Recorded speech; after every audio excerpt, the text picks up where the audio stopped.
Off we go. So we were talking about, we got a couple samples, and we would like to compare and see if they come from the same distribution. So that's what we did with this maybe unfortunate example of mothers who both, some babies born to mothers who smoked and babies born to mothers who did not smoke. Those were the two separate groups. And we're like, did the birth weights really depend on smoking or not smoking?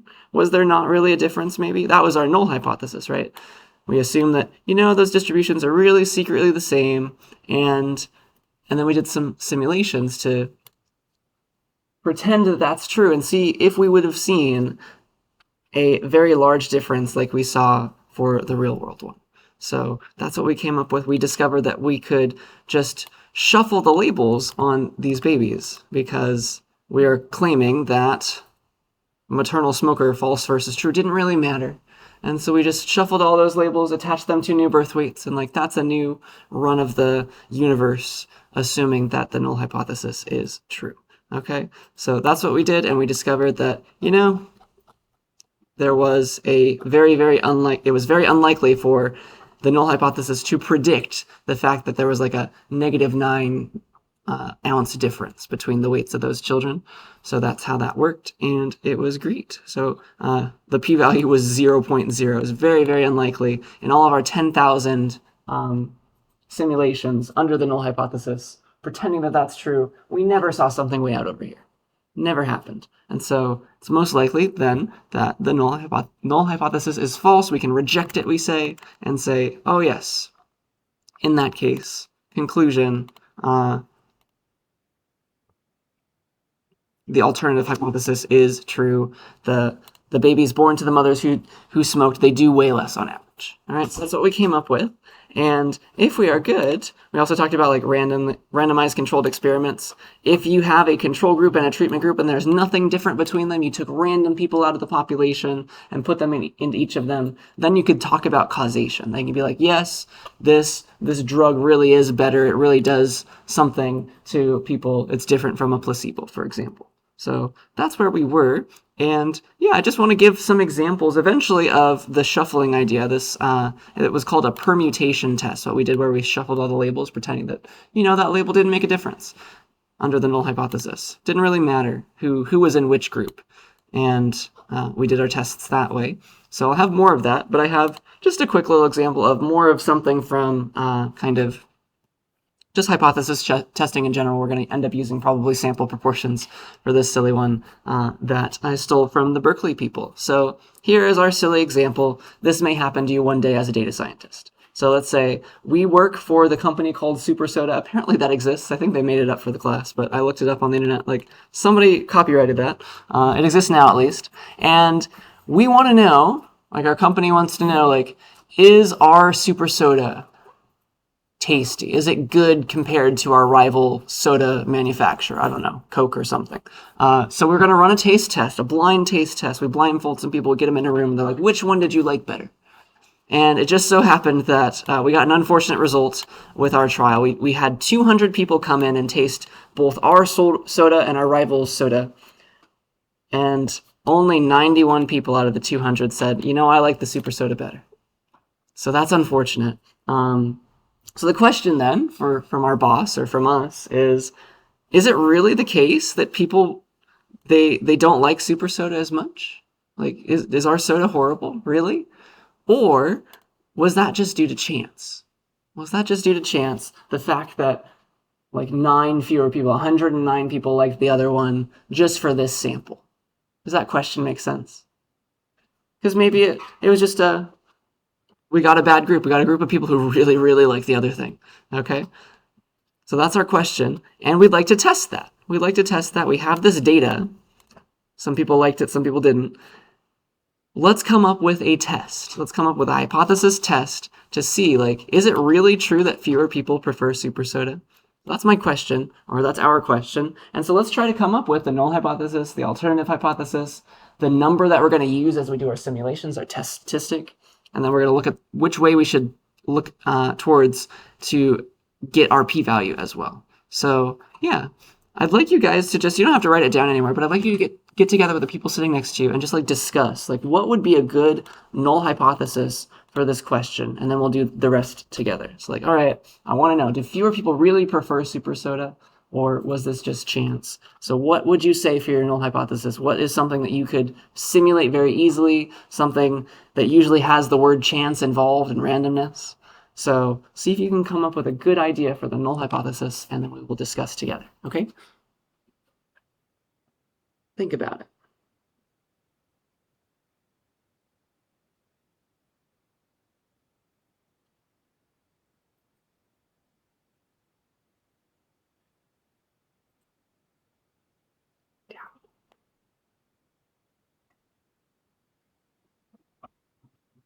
You can look back to the other null hypotheses that we had come up with before.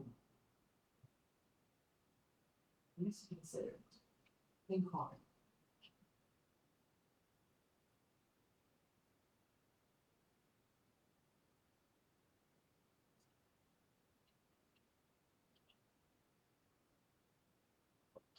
For our babies example, there was actually no difference between women who smoked and women who did not smoke in terms of babies' weights. Something like that. Say the word no, say the word something was due to chance, say the word randomness.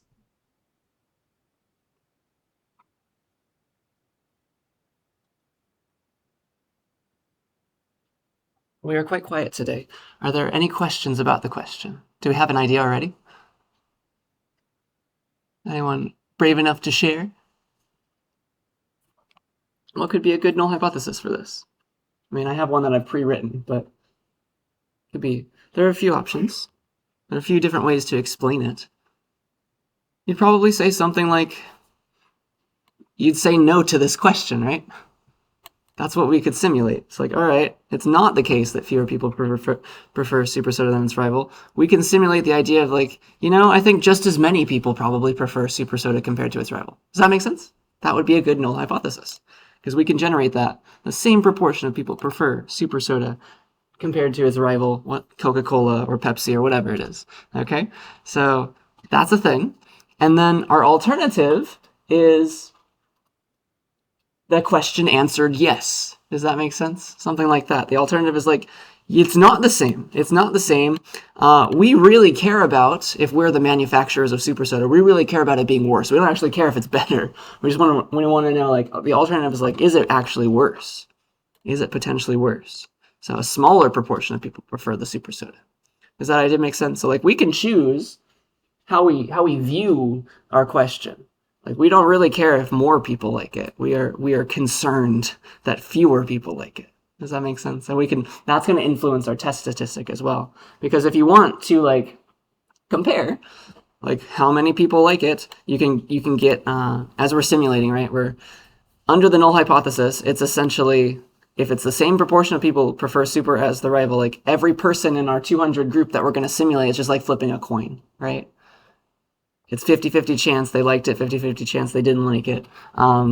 So that would influence our test statistic. So we could just keep track of like the proportion, how many people out of 200, because we're going to pretend to get another 200 sample under the null hypothesis, where it's just like, it's a 50-50 chance we flipped a coin. If it was heads, we say that simulated person liked super soda.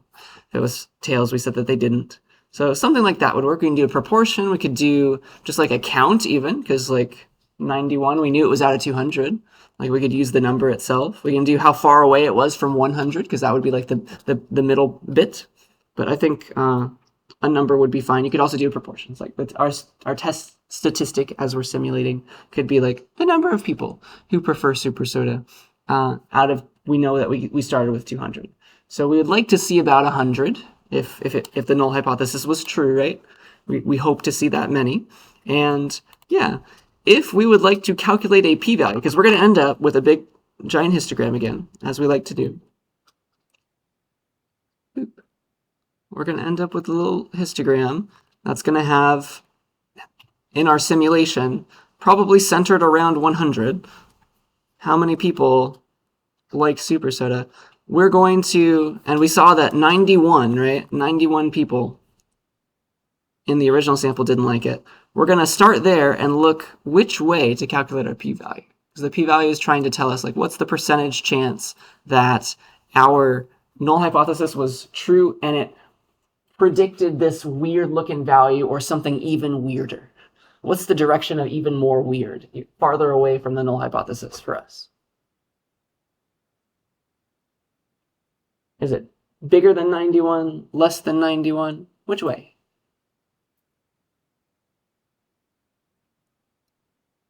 Because that's what we're trying to calculate, right? The p-value tells us the percentage chance, kind of, that our null hypothesis, the world where the null hypothesis is true, predicted that value or something weird or something that would make us think that the alternative is true. So the direction of the alternative hypothesis is smaller things. Does that make sense? That's a little technical today, I know, but that's like, we saw 91. Did the null hypothesis predict 91 or even fewer? Something like that would be our p-value direction. Start there and look that way, to the left. And that would be a good test for us. Are there any questions about the answers to all those things that I uncovered? Do you see how the test unfolds? It's like we're gonna simulate this world. We're gonna hope that this is true because the alternative is not good for us financially as a company, maybe. And so we can keep track of some number that we can generate from this null hypothesis, and then our p-value is trying to add up all the ways that we got something as weird as we saw originally, or even weirder in the direction that would cause us to think that the alternative is maybe more likely. Okay, so that's how we'll calculate it, and we'll see how likely it is that we saw 91 if it really was just due to random chance. Just a bunch of people, they really liked Coke that day rather than super soda. All right, are there any questions before we do the simulation? All right, let's do it. I'm in a new place, so this is confusing to me already, but I'll call it super soda.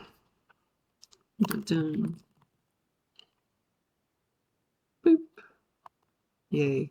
So, what I want to do for each test is I want to essentially get a 200 people taste test and count how many of them like super soda under the null hypothesis. Assuming that that's true, if it's the same amount, if it's a 50-50 chance, it's as if I flipped a coin. We could just use sample proportions, but for fun, we'll do something different. It's as if we flipped a coin. If it was heads, they preferred super soda, this person that we're testing, okay? So we can do something like this. It would be like np.random.choice would work for us, and we can make an array of like H for heads and T for tails, something like that. And we could do it for 200, right? Our sample size is 200, and that would give us a bunch of heads and tails. And we can just be like, how many of those were heads? Because that was the super soda. They liked it. All right, now we can just count with np dot count non-zero. How many of those were heads? And like that was a run of our null hypothesis test. Does that make sense? How we did that? So this is like, all right, assuming that it was just a coin flip, depending on like whether people liked the soda or not, because that's what our null hypothesis is assuming. Under that assumption of that universe, count how many people that day who came in randomly liked super soda. Sometimes it's 105, they like it a lot. Sometimes it's 96. Sometimes it's really small, which is even smaller than the one we got in real life, right? The 91. So maybe that's good news that sometimes it really is just due to chance and not as many people liked it. But we want to do this a bunch of times and see how likely. Yeah, that's what we've been doing for these past couple chapters. So let's turn this into a function where we can like give a sample size. Because eventually we'll see like, how is it different if we gave a different sample size? So I'll call this simulate one count, given some sample size. Something like that. And let's do it for 200, right? Because that's what we called it. With a sample size of 200, that's us running oh goodness, I have to return it. Excuse me. That's us running our test once. So you're going to have it hover usually around 100 because it's heads and tails. Sometimes it's big, sometimes it's small. And we saw it get down to 80 something. So maybe that means that the null hypothesis does correctly predict such a low value. But we have to figure it out. We have to see, yeah? So we're going to play the same game that we've always played. We're going to simulate the world under the null hypothesis a bunch of times and see how often we got to count so low, okay? Are there any questions about that before I do? I've shown you it a bunch of times. We just got to keep doing it until it becomes second nature. So yeah, let's do like another 10,000 simulations. That's a good number that your book has recommended. We'll actually talk, if there's time, we can talk about like what would happen if it was a different number of simulations today. So I want to make like an array of counts, and just for that many times, for I in np.arange, num of simulations, that many please, go and like get another count by simulating one, simulate one count, add it to the end of our counts array, np.append, and then shove that right back into counts. Yeah, so then I got a bunch of counts. After that's all done, and it will look something like this once it goes. Oops. Oh, I gotta give it a sample size, excuse me. 200. There it goes. And so I got a bunch of values. And now the question is, all right, what does it look like? So let's do a histogram. So, all right, we're assuming that it was just a coin flip. There's a 50-50 chance that like the same proportion of people, they preferred Super Soda versus its rival competitor Soda. If that is true, let's see all the different spread of things that we can get if we were to ask 200 people, assuming that, all right? How does it vary? So I would like to make a table, blank table, with a new column. And it was just like, we counted the number of heads, which was essentially what happened here. Number of heads.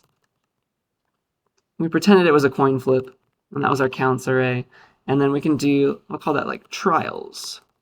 We did a bunch of little sample pretend trials, and we want to make trials.histogram, and it looks something like this. Whee! Cool. And it looks like our 91 is in there somewhere in a decent sized bin. So now the question is, we gotta find a p-value. Let's highlight some stuff. So let's see. There's some cool things that the Berkeley people have done. I'm not going to test you on this, but I can make this graph prettier for us. Let me show that to you. I can do, there's something called, it'll let me highlight parts of the histogram if I want to. So I can say histogram with the right end equals 91. And then it does something like that, which is kind of cool. It's like, that's my p-value. Look that way, please. I want to sum up all those values. And then I can also make my table or my graph look fancier. I can also plot the number 91 by just like putting it somewhere. I can say plt.scatter 91, y equals 0, make it red. I won't test you on any of this, but it's just like me making the graph cool. Size is 40. Make it above everything. So that's the thing I have to do. And then it's a little cut off, so I have to change the y element of the graph. Alas.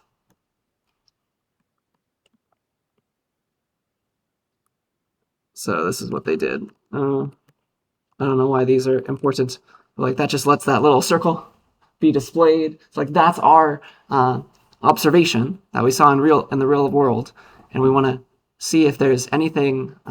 See what's to the left of that. How many times the null hypothesis predicted that value or something even more extreme. So that's where we're going. We can also give the graph a title. Why not? plt.title. Prediction under the null. Beautiful. Under the null hypothesis. Well, look at it go. And then if you want to not have it output that thing at the top there, you put a semicolon on the last line to like force it to not output the last thing. And so there's our pretty graph. So it looks like it is kind of likely to see 91 or something even more extreme under the assumption that it was just random chance, people saying that they liked the soda or they didn't. Are there any questions about that so far? Because we still need our p-value, but do we see that maybe that p-value is quite large? Maybe the null hypothesis does decently often, not super often, but decently often, predict something so small, a value so small, so far away from 100. You see it? So to get our p-value, we can be like, all right, we got a bunch of counts. See how often we saw something. Here's the counts. See how often we saw something that was 91 or smaller. We got a bunch of falses and trues. And again, we can do np.count non-zero. Count non-zero that many times out of 10,000, which was our what was it? Num simulations. Or alternatively, the length of our counts array. Either one would work because they're the same. And that's our percentage. So we got about 11.8-ish% chance that the null hypothesis, if we assume that it's true, that it doesn't matter, it was a 50-50 shot of somebody liking the soda or not liking the soda. There was about a 12% chance that you take a random group of 200 people with that in mind, and only 91 of them actually like the soda, when in reality, it was just a 50-50 chance. And so that's not super small. Usually we reject our null hypothesis when it's like 5% chance or smaller for the null for it to be predicting something that we saw or something more extreme than it.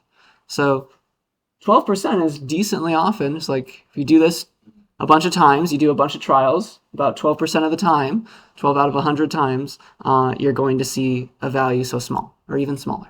Okay, so yeah. Are there any questions about what we got and how we came up with this stuff? If you were like the boss, if you're the CEO of Super Soda right now, what would you do? Would you be like, oh yeah, it was random chance, move on? How can we make it to where we're more accessible or we're more wanted? It's a 50 chance, and once you want your consumers to want you to choose you more. Yeah, like go spend advertising money or something, try to get more people. But this was just one test at the same time. Like we don't actually know if it's 50-50. Just like if it was, it is likely that we saw this kind of sample, but we don't actually know. So like our conclusion is kind of we did not reject the null hypothesis, more or less. Let's see what was I going to say here? But what would you do in real life? So conclusion. We say that we do not reject the null hypothesis. But if we worked at the company, what we would probably want to do, if we worked at the company, we would probably not stop there. We'd probably run another trial with more people, right? To make sure that, okay, if it was 50-50, let's confirm that, because I want to make money, okay? We'd probably like have a trial with more people in it.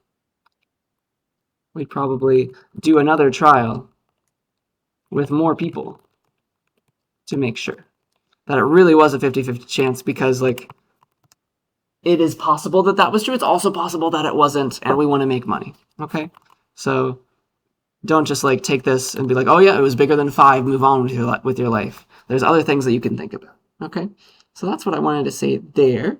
Dun, dun, dun. Yeah, I think that's a useful idea. So a lot of things happen, and this kind of leads us to this slide. So you've run a hypothesis test. There's a lot of factors that influence like what you get back. All right. So the first thing is like the hypotheses that you're trying to like come up with, because when you make a null hypothesis, that kind of implies what the distribution of things looks like. And if you define your null hypothesis differently, your simulation gives you back different things. So that's one thing that's going to influence your results, just the way that you define your null distribution. There's that. Also, the number that you choose, the test statistic, like how are you going to measure the difference between samples? We could have done some sort of like, we could have done a proportion, we could have done an absolute value difference, which probably wouldn't have made sense here, because then it would be like people liked it or didn't like it. We'd see the same values duplicated. So our statistic is also very important. So like you change that, you've changed your results. It's like you got to come up with one that makes sense to you. You could have taken this and like subtracted 100 from it, but then it would have just been moved on, I guess, the x-axis. That wouldn't have been a huge difference. But like that's a thing that you can do. And then just like the way that your distribution looks when you simulate your statistic, they call it the empirical distribution, right? Like how many times you do the simulation. We did 10,000 times. If we did 100,000 simulations, we get a better number. We get a more precise answer, right?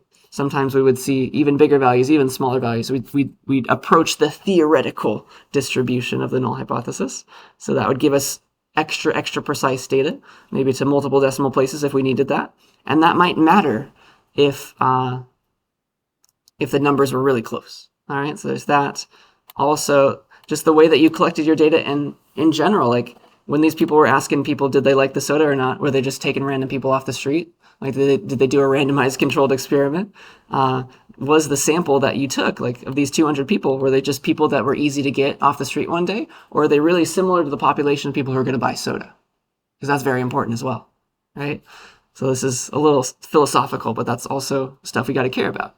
And then also just like what the real world, what the truth at the end of the day. Like if your alternative hypothesis really was true and like this thing that you cared about happening, it really did happen, it was not up to random chance, how extreme was the difference? Like was it just a little bit of people didn't like it as much, or a lot of people didn't like it as much? Because you'll probably have to run larger trials with more people the closer you're trying to ask a question to like the null hypothesis land. If it was like if you're trying to test was it actually 49% and not 50, that's really hard to tell the difference unless you took a giant sample with a bunch of people. Does that make a little bit of sense? Like you want to know the real truth. If that's very close to the null hypothesis, if your alternative is very close to the null, then you have to expend a lot of energy, essentially. Okay, so that's what I wanted to say there, and I hope that makes sense. And so yeah, do I want to go and show you that? I guess yeah. If you are struggling or like you're working somewhere and you want to deal with these questions and these problems, usually you throw more money at it. You throw more people at it. So like if you want to limit the impact of these issues, you want to increase the number of simulations when you're trying to come up with your p-values and your histograms and things. You want to make your simulations as many simulations as possible, run them as many as possible, use a supercomputer, do as many as you can, because then your distribution, your empirical distribution of your statistic under the null hypothesis, that's the fancy phrase, then it's very, very close to the theoretical one. The one that you would come up with math if you could possibly do that, but computers are easier. So we're doing it this way. So yeah, you don't have to collect any more data. That's just us running more simulations. That gives us a tighter distribution that looks closer to how it should be, and you could get more accurate p-values and make more accurate predictions. So that's one thing that you can do. You can also increase your sample size, the number of observations that you're making in the real world, because that would give you more firepower, right? A larger sample will lead you to reject the null more reliably, which is a fun phrase as well. If your alternative really is true, you would see that more easily if you took a sample of 1,000 people and asked them the soda, because then you would make up for the randomness if it really was so small, this proportion. If it really was smaller than 50-50, you would see it more if you took more people and asked them things. Okay? So do those ideas make sense to us? Just like throw more money, throw more people, firepower at the problem, you would get more precise results. It's kind of the name of the game. And yeah, the unfortunate answer is kind of this last thing again, like the truth. If it's really close, how extreme is it? That influences all this so very much, unfortunately. So like if your null hypothesis and your alternative hypothesis are very close to one another, like the difference is so small, the truth is very similar to the null hypothesis, but slightly different, then you would need the world's largest sample to notice. All right, if it was like, was it 49% 49% chance that people liked it, or was it a 50-50 chance total? Those simulations look so very similar for a sample size of 200 people. You can't really tell the difference. You would have to take a giant sample to reliably say, like, oh yeah, it was actually 49. It's more likely that was 49 rather than 50. We better do something. We better buy more ads or something. So yeah, the closer your alternative is to the null hypothesis, the harder it is to tell the difference. Okay, so that is something, and I think that's what I wanted to say. So let's kind of explore. Let's experiment. Like, okay, if all this is a problem, let's say what would happen. So I'm going to make this was a single number sign. If I make two number signs, it's a header within a header. So like part of the super soda example. Let's change the number of simulations. That's why I left a little sample size here. Or sorry, eventually we're going to change the sample size too. We're going to change the number of simulations. That was this, right? This was 10,000 up here. Let's mess with that. Changing the number of simulations. and that's going to be a markdown one. So, all right, let's try it with, I don't know, I got to take all this, of course.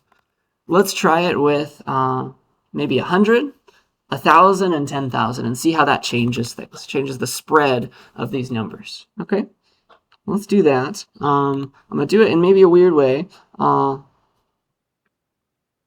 I need to do this for a bunch of different values. Let's repeat it a bunch of times to see what it looks like.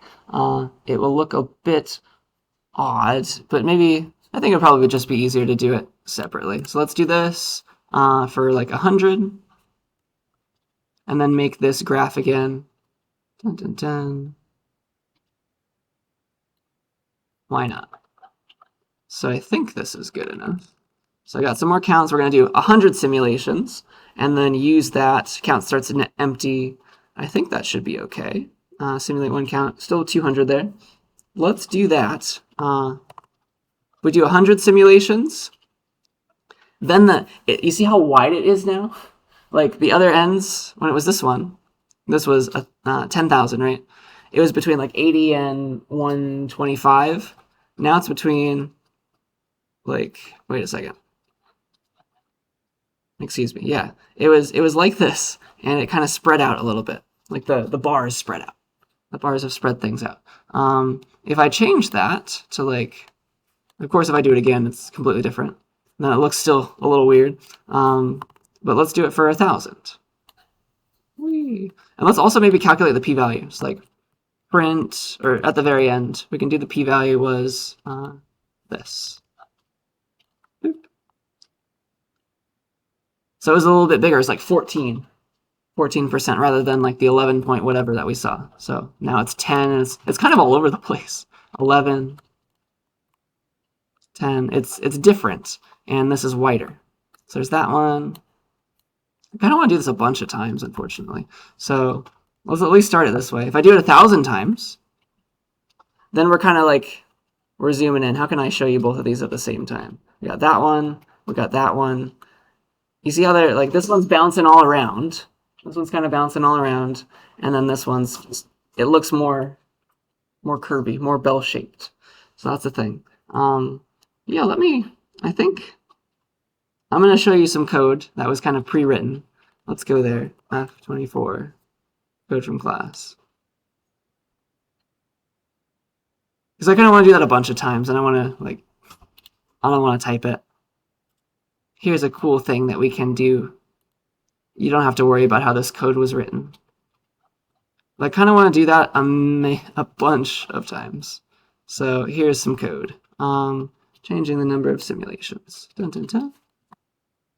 Do something like this. So instead of doing it this way, like we do it differently a bunch of times. Boop, boop. Let's make a little function that does this a bunch of times. I'll call it run test. I'll show you that in a second. Dun, dun, dun. And given a number of simulations and a sample size, we're essentially going to get back some counts like we were doing. So we did it for like 10,000 and 200. And that was like, it was close to 11, 12% p-values. Let's do that for a bunch of examples. Dun, dun, dun. So this is a disgusting looking loop, but I want to show it to you. You don't have to worry about this code, but what I'm doing is I'm going to do a size 100 simulation, a size 1000 simulation, and a size 10,000 simulation like the one we did. I'm going to do each of those 50 times. This is a loop within a loop. It's a little disgusting. You don't have to understand any of this. But I'm just running that test with 200 people that many times. And here is like, here's the table that I'm creating. Let's do like sample 10 of them so you can see the process. This might take a second. It might take quite a while, actually. But this is going to be useful and interesting. So yeah, let me try to explain while it's doing it. So this is a silly little function. It's just like generalizing the idea that we could also change the number of simulations and the sample size to get a almost a p-value. Right? It's just like the counts back, like how many people like the soda versus people that didn't like the soda. So there's that.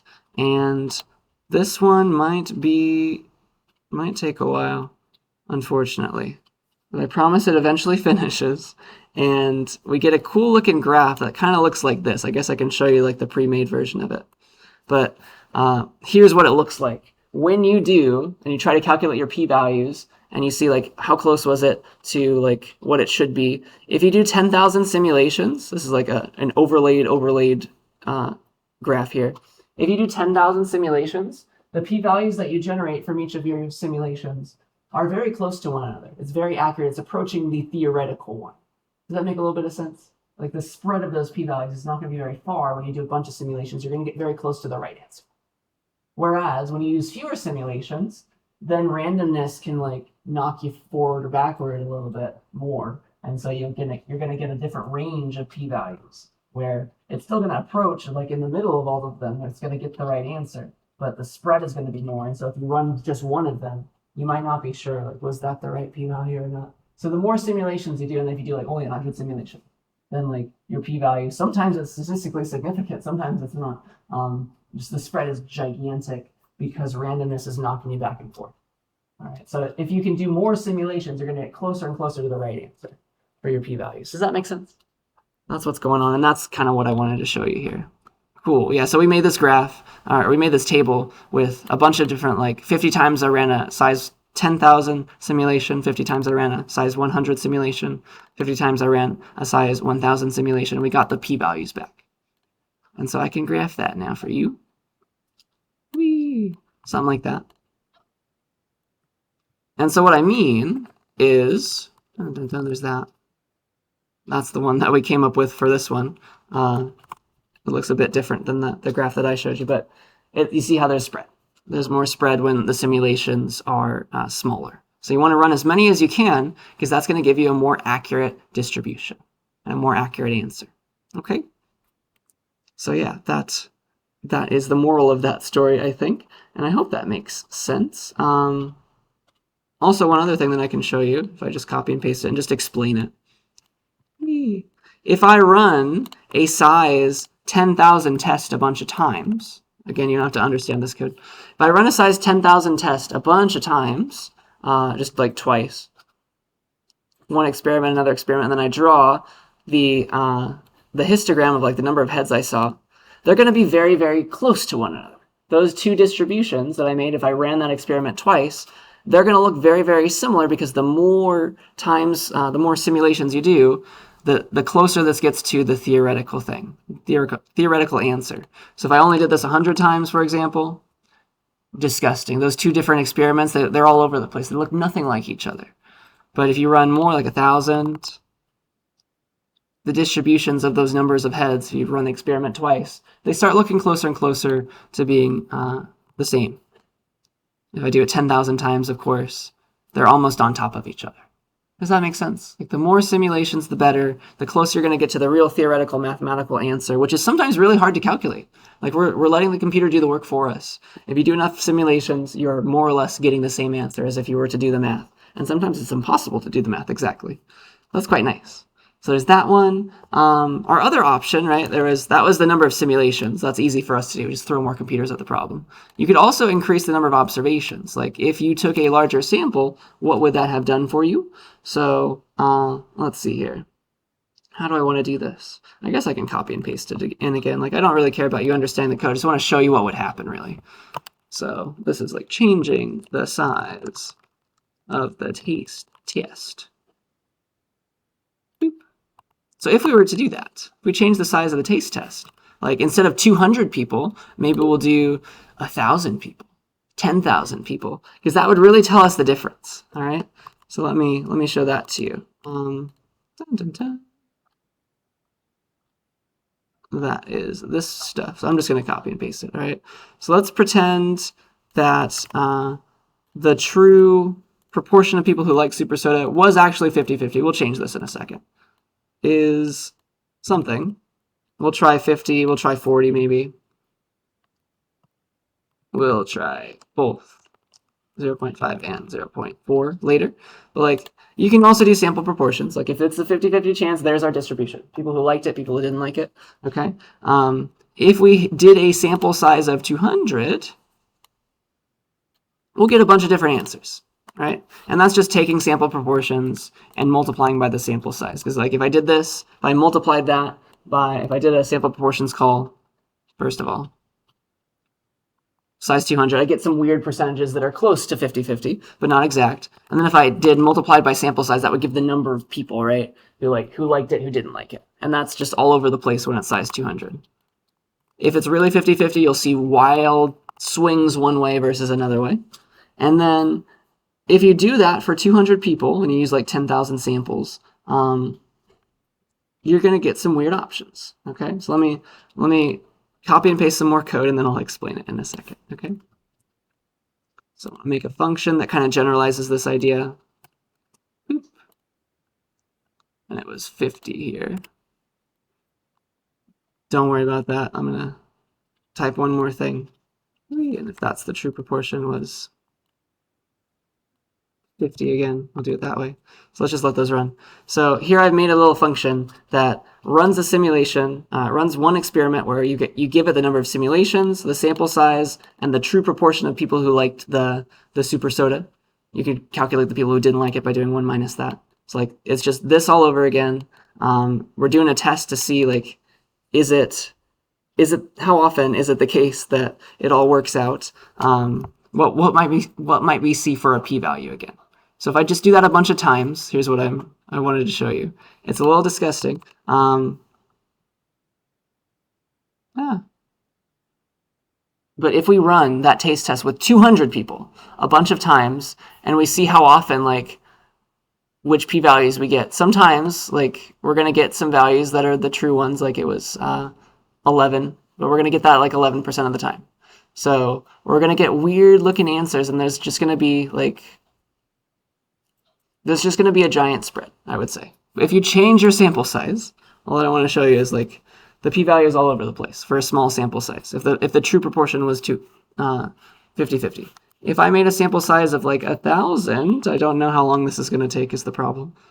If I made a sample size of 1,000 and I ran that same test where the true proportion was 50-50, how often will we notice that? Again, because it's 50-50, it's going to be all over the place. But if it was different, if it was like 0.4,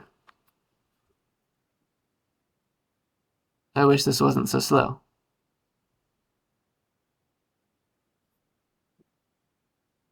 We would more reliably like get different values. It's like that's statistically significant for a large sample. If the sample size now was smaller, if it was back down to 200, and the proportion was like 0.4, so that was the truth.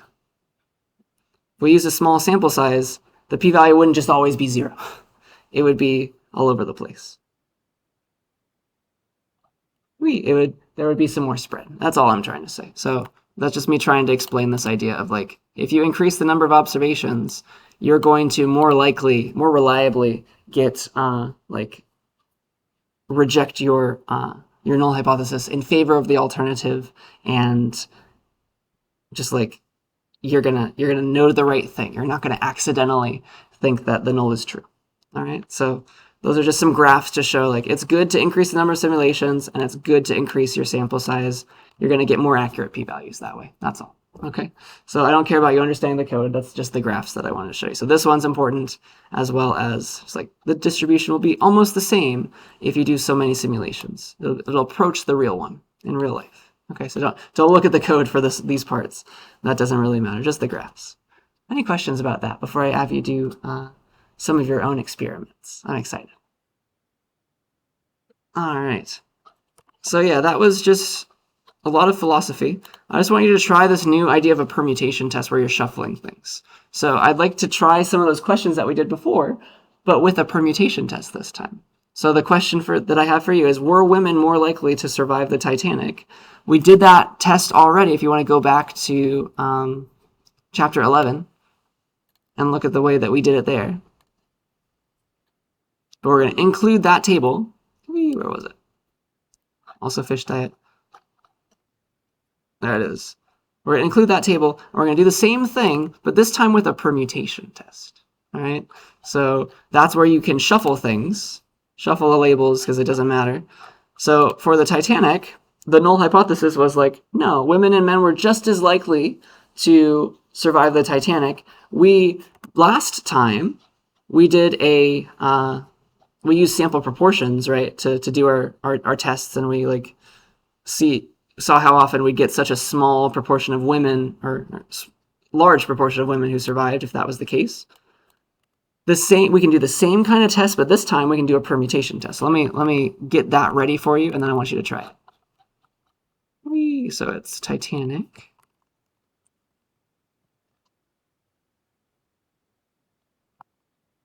Dun, dun, dun. So let me read that table. Titanic. I assume it's in my data folder called Titanic.csv. Yeah. So that's where it is. It's called Titanic if you want it. And what we're going to do, oh goodness. Table is, what? We might have to do the very top. Oh, I'm so sorry. Yeah, I went to the wrong file. I was looking at the other file and I started adding to it. Excuse me. So I want to call this Titanic. I better delete that before I add more things to that file. I don't want to save you. Don't save, discard. All right, back to this. So here's the Titanic. What we can do is essentially, our null hypothesis is that it did not matter if you were a man or a woman, right? And so you could just as easily as we did with the sample proportions, we could shuffle the sex column. Does that make sense? And then attach that to the table and keep who was surviving and who didn't survive here. So all we care about is really survived and sex, I believe. So let's say Titanic.select. It was sex and survived. That's the table I want. So you can call that, I don't know, Titanic 2 equals that. And what I'd like you to try is to do a test in the same way that we did this one up here. So I can go back to the code from last time and take a look at that. Dun, dun, dun. Where was it? Where we did the shuffling. So we did this one, we got the smaller table, and then we did a, goodness, where did it happen? There we did. We did a sample. We got the column out, and then we put it right back. We did something like this. All right. So I'd like you to try to attach. I'll give you a few minutes to try. Try to attach a shuffled, not maternal smoker label to this existing table, but try to attach a shuffled sex label. Does that make sense? Because if we're claiming that men and women were just as likely, that's our null hypothesis, men and women were just as likely to survive the Titanic, then it did not matter what your sex was here. It could have been anything. It could have been some shuffled value, and we could make that simulation a few times. Does that make sense? So please try that, and I'll come around and help if you have any questions about it. But try to attach a shuffled sex label to this table over here maybe, and then see the percentage, see the proportion of survivors, and then I'll help you do the full simulation after that. I'll give you a few minutes to try that.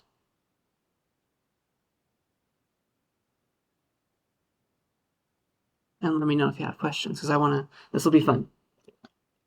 It'll be fun to do together. It's just a different way to discover the same fact, because we noticed that, yes, women were definitely more likely to survive. And this is another way we can test that.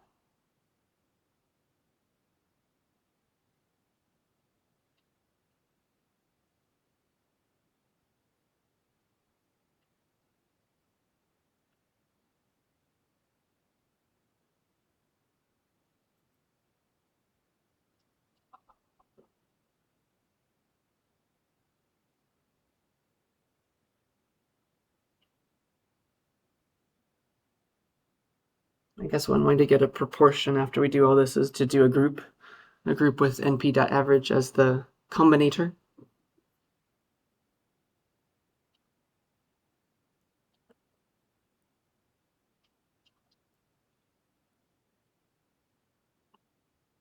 I'm interested in seeing if the p-value is very similar to the one from the other test. It should be. It still should be very significant, but this is another way of doing it. But I'll do that with you once I give you some time to try to do the shuffling. So the way that we shuffle is we did dot sample. We said dot sample without replacing anything because we want the same numbers of males and females. Just like shuffle the labels only. Don't add more males or more females. So just as many. Question?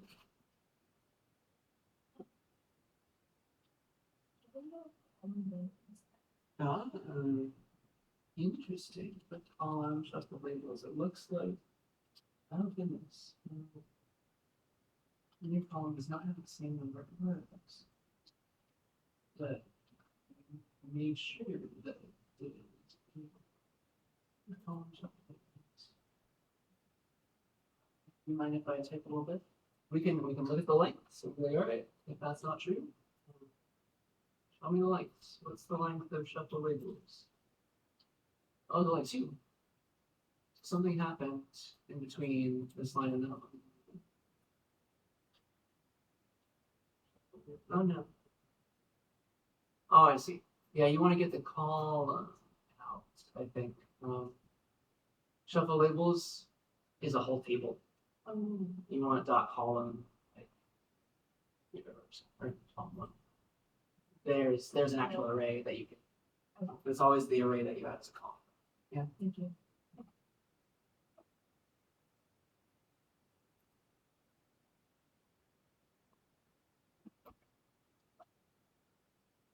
Oh, perfect timing. All right. So, yeah. Can I show you how I might do it? So we got, I called it Titanic 2 just for fun to get the smaller table, but I want to essentially sample from that. Titanic 2, if you say just dot sample without anything, it gives you back a sample with replacement with the same number of rows, which is great. We can just say without replacement, with replacement equals false. And that gives me a sample of the table that's just like shuffled. And I want the sex column of that shuffled thing. So I'll say dot column sex. And so there is a shuffled label, shuffled a bunch of male and female labels. If I run it again, it's a different shuffling. And I can attach that to Titanic 2 as a new column. So I can say Titanic 2 dot with a new column called, I don't know, shuffled labels. That's what we called it last time. That is that. Like there it is. So sometimes they're different now, and that's the new stuff. All right, that's my new table, and I can then get right from this. I'll just keep using the same table for fun. I can then group by shuffled labels. Maybe I should call it shuffled label. I can group by that and do np dot average to get the survived average, so the rate of survival for the males and the females. Because the original one, right, was this where we group by sex, right? If we just take the original Titanic 2 and we group by sex and take the average, like, because it's 1 if they survive, 0 if they didn't survive. And so it was like 74% females who survived because it's going to give you a proportion. The 1s plus the 0s over the sides. That's perfect. So do you see how if we shuffled, these averages look nothing like this? Does that make sense? And so the question is, right, if we do this again, we get a different proportion. Sometimes it's more closer to 40% females who survived. But if the sex didn't matter, sometimes now it's more males that survived. If the sex didn't matter, then this should have been predicted by this enough times. Does that make sense? Like that's what we want to see. Like how often did that happen? And so let's do this 1,000,000 times or 10,000 times. So this is I don't know. What do we want to call this? For chapter 11, we said we made another function, right? I'll try to keep it kind of similar at least. One sample, it was a proportion, it was a rate. One sample rate. survival rate for women. Sample rate. And that is going to be do all this and give us back the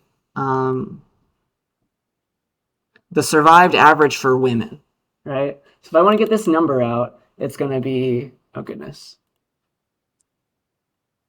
So this is like averages. We'll call that averages.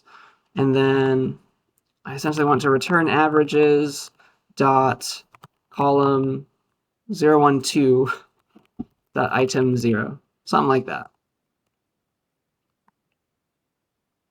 Does that make sense? So that's going to go in like column 2, item 0, the female rate. And so that is under the null hypothesis, assuming that it didn't really matter, male and female, who survived. I'm getting a bunch of proportions that are nowhere near 75%. All right, so let's do this 10,000 times just to prove to ourselves. But it's essentially do all this again. So I'll just copy and paste for fun. So a bunch of simulations, got a bunch of sample rates, and we can do exactly what we did before. Make a histogram out of it, get a p-value,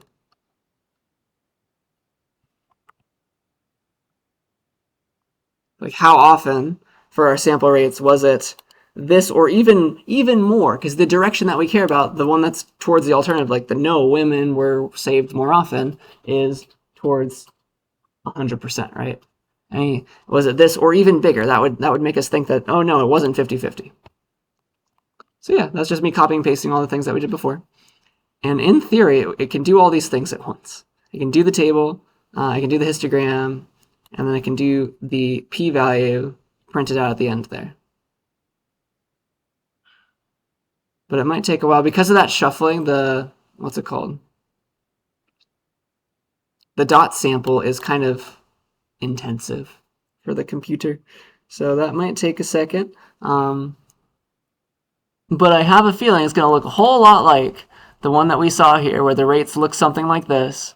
Actually, a little bit less because of what we saw in real life. It wasn't actually 50-50 for men and women. Oh, no, it's still, I guess it's saved, but it's not done. We should see something very similar as a histogram. Maybe not exact because of the way we did things differently, but the p-value should also still be 0. It's like, no, there's no chance it was like that. Oh, it says that it's idle. What? But it's still working.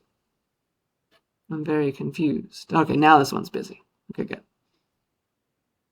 Maybe I should have done only 1,000 simulations. We will see how long this takes.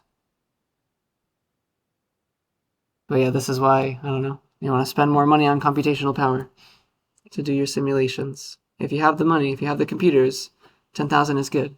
Question? You just go through them. Oh yeah. That's Is it here? Fine, yeah. Because this is a very, very intensive simulation. Now to do that shuffling, not the world's easiest thing, because then it attaches it to a table, does a group on that. It's a little bit disgusting and intensive. So maybe I should have done only 1,000. I'll give it another 30 seconds, and if it's still going, we'll do it with a smaller number. But we're going to know then that our distribution is not going to be as precise if we do it that way.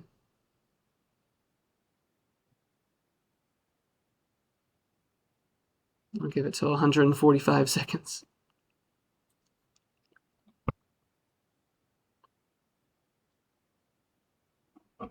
Come on, little guy, you can do it.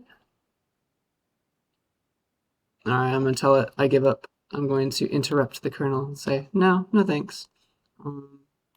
Let's see how long it takes to do just 10. Like, is this my problem? This computer's problem? If I do 100 simulations, how fast is that? Okay, let's do at least 1,000 then. Probably not as much. Let's see how long it takes to do 1,000, because it would have been 10 times that. We would have had to wait.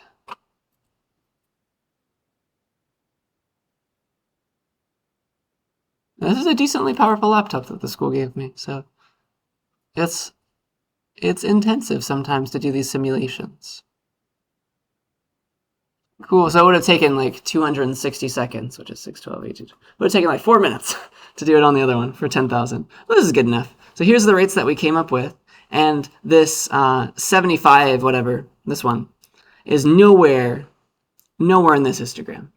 Again. And so the p-value is like, all right, how often did the null hypothesis, assuming that it didn't matter, we could just shuffle the labels, was it bigger than or equal to this value that we saw for women? It's like, no, never. So 0% chance that the null hypothesis predicts that women would have survived so often just due to random chance. So therefore we reject the null hypothesis, saying that no, it was not just due to random chance. More women were very likely saved, right? There was on purpose. So yeah, are there any questions about how we ran the simulation? You see how it's a little bit different than the last one, the way that we did this last time, but it's still useful. Still useful. It's another way to think about it. Sometimes this is the easier way to think about things. I love it. Yeah, so I just want to kind of try this for a few examples just to give us some practice with these kinds of, they're called permutation tests. So I want to do the same thing with the fish diet example. So the question was, does not eating fish really lead to a higher likelihood of cancer? So let's remember what that was like. That was called fish diet. Fish diet. So let's read in that table. Then I'll have you do, again, like the shuffling, the rearranging. I'll give you a few minutes head start, and then I'll do it too. So fish, I'll call it fish. Table.read table. Data is just called fish dash diet. So here's the table, just like a bunch of people. Let's do a sample. Sample 10. Sometimes some people got like small amounts of fish, moderate amounts of fish, large amounts of fish. There's also none amounts of fish. Where is that? Or can I just say fish then? There's also never amounts of fish, okay? So there's sometimes never, sometimes other ones. And our question was, all right, like there's a never, cool. And there's also cancer, yes or no. Was it really the case that, because we noticed, right, if we do fish.group by diet, and we could like count the cancer rates. Maybe we can do a pivot then. Fish.pivot by diet and cancer. So if there was, maybe the other way is slightly more interesting. Cancer diet. Because one's on the y-axis, one's on the x-axis. I like this way better. It's like, all right, if there was a never amount of fish eaten, your cancer rate was different. So let's see. We calculated some proportions last time. We started with that table to get it. I guess we can go there really quick. We did that one. We did, yeah, all this stuff. I did a different kind of grouping, I guess. These were our proportions of people who got cancer. We noticed that there was a decent jump when it was a never. It was like 11.3% chance that people got cancer versus like 7 point something chance you got cancer if you had some amount of fish in your diet. All right, so it was like 11.2 was our key value here. And so we calculated it like that. And we want to see how different that is. So like this was, that was that, and I think that's what we did. I called it fish here. Fish 2 was the pivot.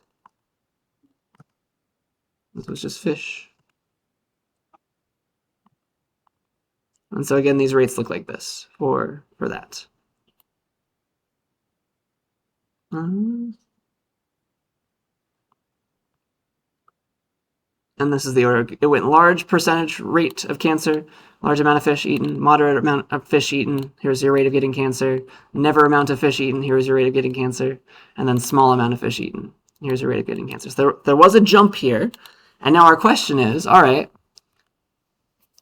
is that really true? Was it just due to a small amount of people in our sample? Because it was a small amount of people who had never. Let's see if there really was a higher likelihood. So the question now, again, if we want to do a permutation test, is like, here's our original table. Looks something like this with some more things. What do I shuffle? What could I shuffle here? It can honestly be either because there's only two, but I think it's going to be diet, right? It's like the thing that in our null hypothesis is that no, it doesn't matter. I could have had any amount of fish in my diet, and my rate of getting cancer was the same. Does that make sense? That's the easy thing to simulate. We did that in a different way last time, but we could just as easily have done it with a permutation test. The way that we could simulate that, another way that we could simulate that is to take our diet column and be like, all right, if the amount of fish in our diet did not matter, these labels didn't matter. I will shuffle them and attach them to cancer amounts, like cancer or no cancer for everybody. And that is another run of the universe under that assumption where the diet didn't matter. Like here's a sample I could have taken if that was true. Does that make sense? So that's what we want.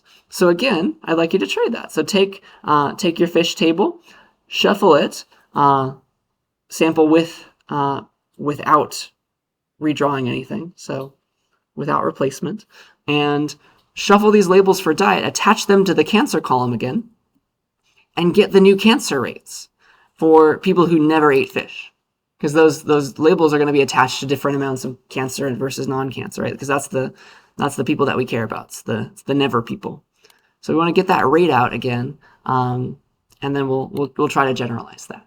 All right. So see if you can do the shuffling, do the attaching, and try to get a rate for that particular simulation, people never eating fish and getting cancer, and we will go from there.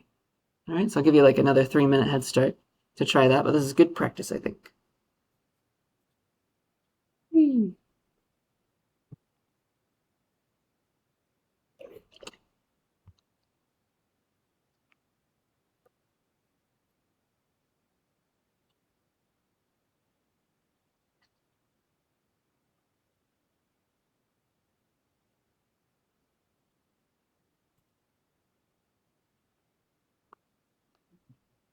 So you're going to shuffle. It was called fish-diet.csv. You're going to shuffle the labels for diet, reattach to the table. You're like, oh, what was the new rates for the people? Because the never people now are going to be attached to different amounts of cancer versus not cancer. The yes and the no's are going to be moved around. See if it's 11.3% again. See how often that happens. That's a goal, right? Run a bunch of simulations. See how often we see 11.3 or something that is even more extreme, which would be bigger for this one, right? In the direction of us thinking that the null hypothesis is not a good idea.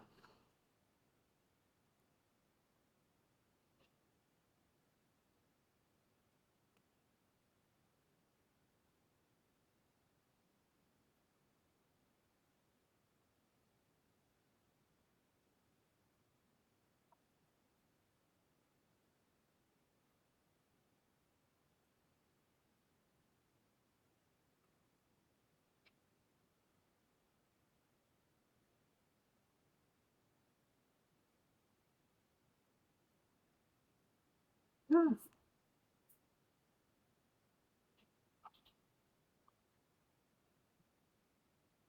I think this is the most logical way to test this in my mind. Like, yes, if it didn't matter, then I can just shuffle these labels and I can get a new rate, and that's a simulation of that null hypothesis. The labels didn't matter, they could have gone next to anybody. I didn't have to come up with a proportion out of thin air.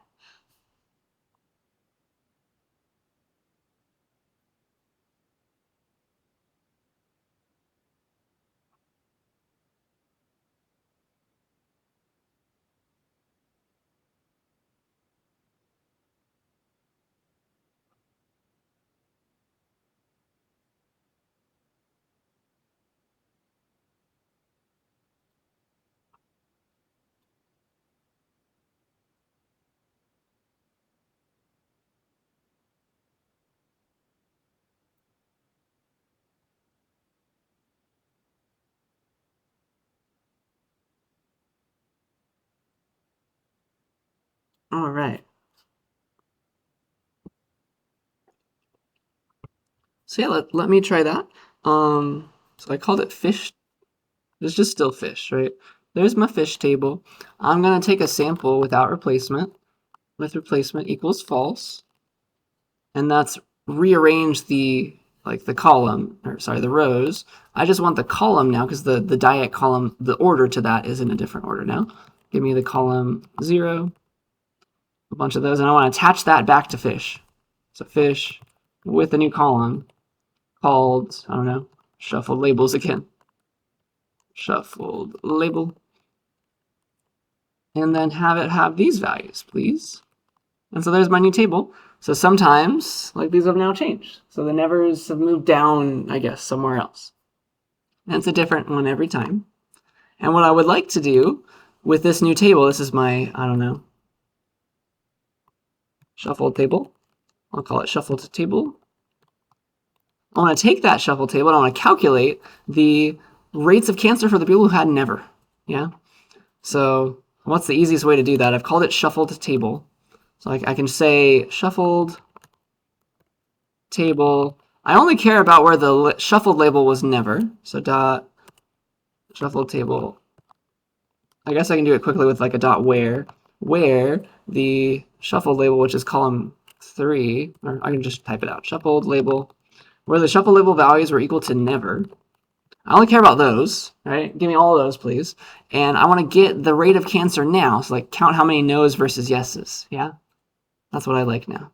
So there's the never people. I can get the, I don't know, I can get the column called cancer. There's a bunch of different ways to do this. I guess we could also have grouped, no, but then we have to do some division. So get the cancer column. I got a bunch of yeses and nos for those people who never had, these simulated people who never had fish. And then I can be like, how many times was that equal to yes, right? How many times was that equal to yes out of the entire amount? And I can do a count and I can do a division. Okay, so I want the, I'll call it never, I guess. The people who never ate fish are in a table called never. So I want to go there. Never.column cancer equals yes. That's how many people had cancer. They're now true versus false. And I can count that. np.count non-zero. All the people in that shuffled never column who had cancer. There were 6 of them. Out of how many? That was never.num rows. I forget how many. That's it. All right, it's like 4.8 now. Does that make sense how I did that? It's a little weird, but I did the shuffling. I picked out just the never people, and I counted how many times there was cancer divided by the number of never people total. So that's why I separated it into 2 lines. And then here's that percentage. So I just want to do that a bunch of times to see, like, all right, this is a low value. Maybe it's a different value if I run it at a different time. So like how often does it become something this extreme or worse? So that's what I want. And so I want to make a function that does this process. What do we call it? It was one sample, I guess, rate again. We'll do that again. We call it one sample rate that did all of this. It did a shuffling. It made a shuffle table.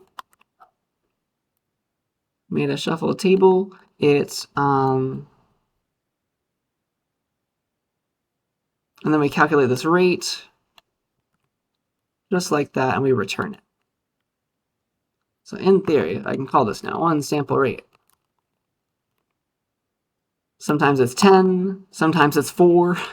How often? How often do we see this? So let's go do this a bunch of times in the exact same way as we did it before. Sample rates, bunch of simulations. I have a feeling it's probably 10,000 is too much again. We can do it 1,000 times this time, just for ease of getting it done. We can make a histogram. So I'm just copying and pasting the stuff from before because it's all the same. I'm going to do this just 1,000 times this time.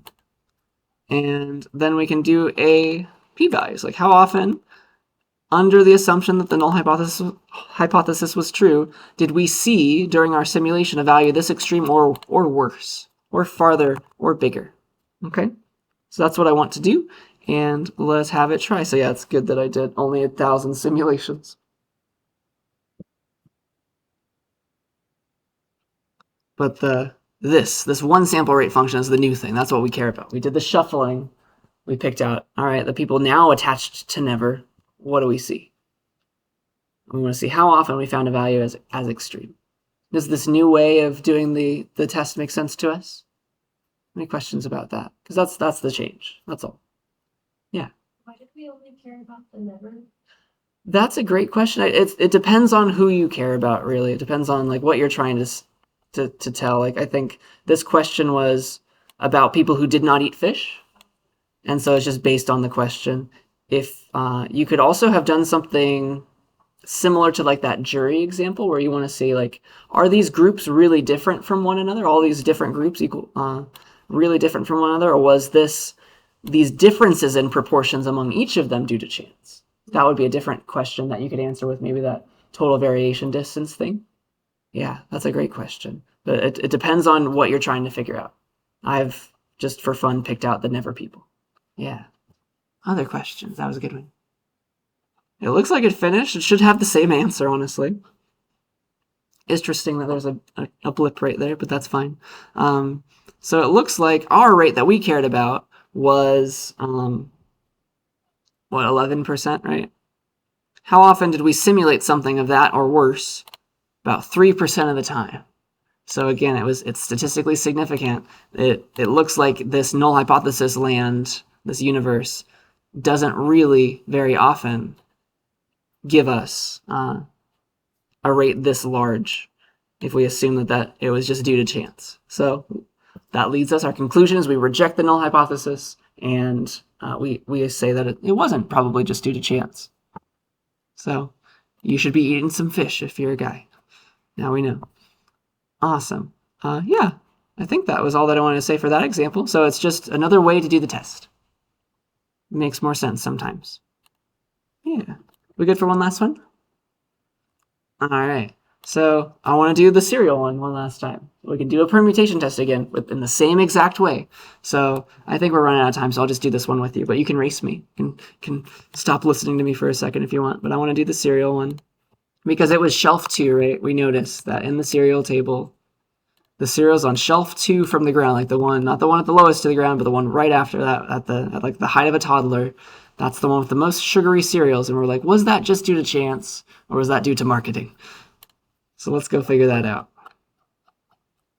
We're going to get the same answer, most likely, but just a new way of thinking about it. So here's our cereal table. It's got all these things, and we have the shelf number, and we have the amount of sugars in grams.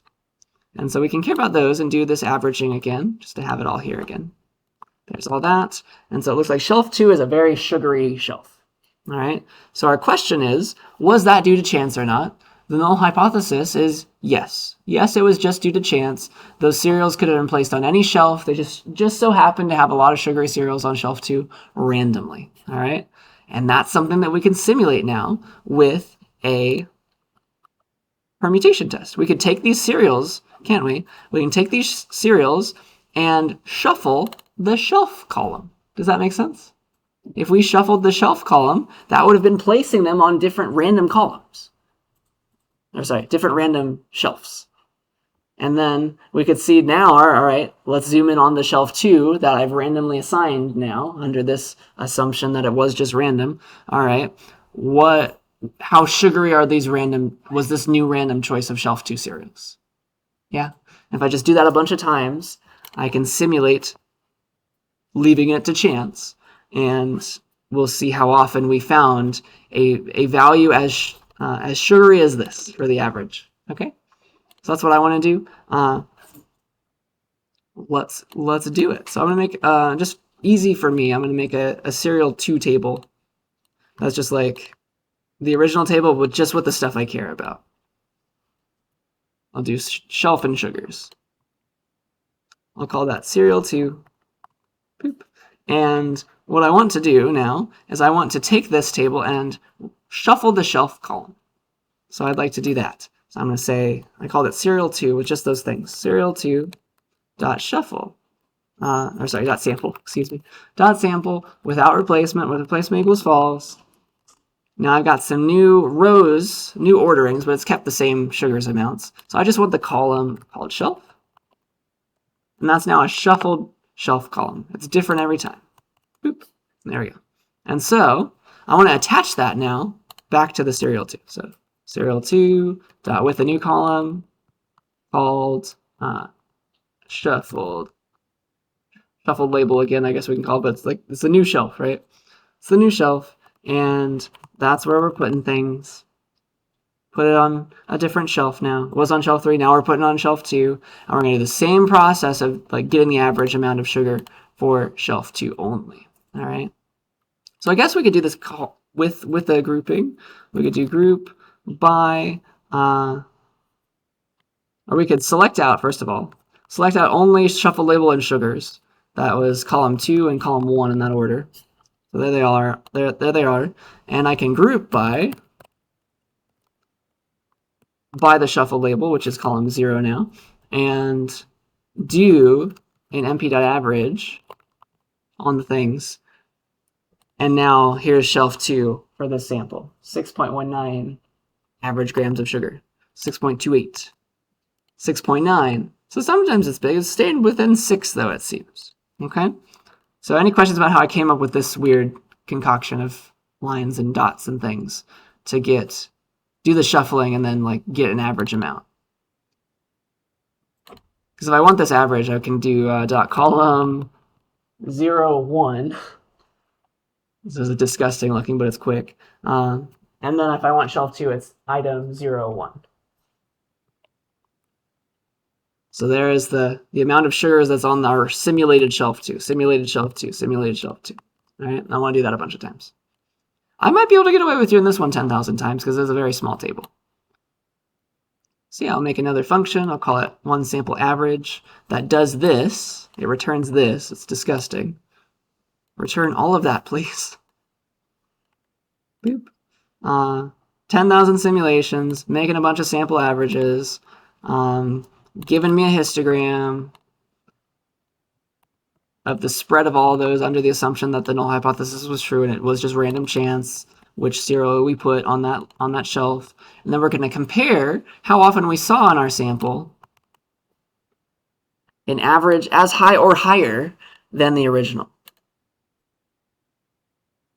Because that would tell us how often did the null hypothesis predict something like that to ever happen. I'll give it 30 seconds to try it, but then I might go back down to 1,000.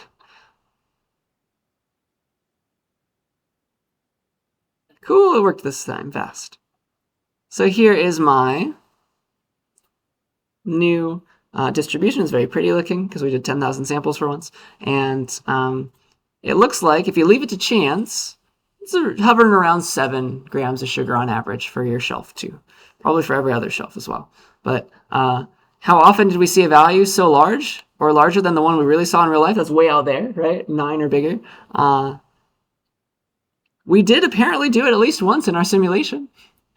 It's a non-zero p-value, but it's less than 1%. It's 0.04% of the chance, percent of the simulation's time that the null hypothesis model predicted that to ever happen. And so it's so very unlikely that was left to chance. And we can say we reject our null hypothesis. No, it was not just due to chance that there was so many sugary cereals on shelf 2. Somebody had something to do with that. All right.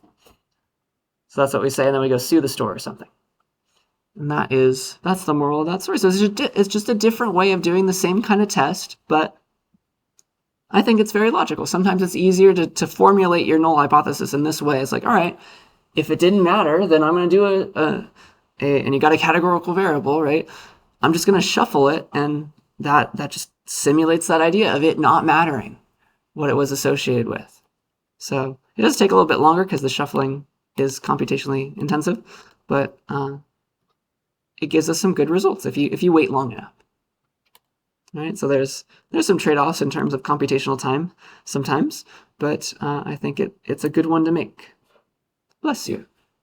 Any questions about this example? It's just the same as the last time we did it, but we just tested it in a different way with a permutation test. So yeah, the moral of today is permutation tests are great. You can, if you can, use as many simulations as you can possibly to get a more accurate null distribution, to get better p-values, and then also if you can take a larger sample in real life, because that would give you more accurate values, especially if what you're testing is really close to what you're assuming was the null hypothesis. So yeah, I think those are the things that I wanted to highlight for the day. If we are good, the last piece is to release the next assignment. So this chapter was chapter 12, so make sure you read it. And it looks like the assignments that depended on this was homework 7 and lab 7. So let's go and take a look at when we can have those be due, at least a week from now for the first one. Whee! Oh, yeah. I still need to do that, excuse me. And yeah, we've got, let's see. I think that would work. So maybe homework 7 due, oops, on the 22nd, on the Wednesday, so a week, and then lab 7 due on the Friday. So at least a week from today would be the first due date. Yeah, that's right in order with the other ones. I think that would be good. So that will be the plan, 22nd and 24th. I'll write that down, and then I will let you work. And I think I'm good with the test scores as well, so I'm going to release those right now during class, and you can take a look in a second, okay? I think that's what I wanted to say. Yeah. Any last questions about anything? All right.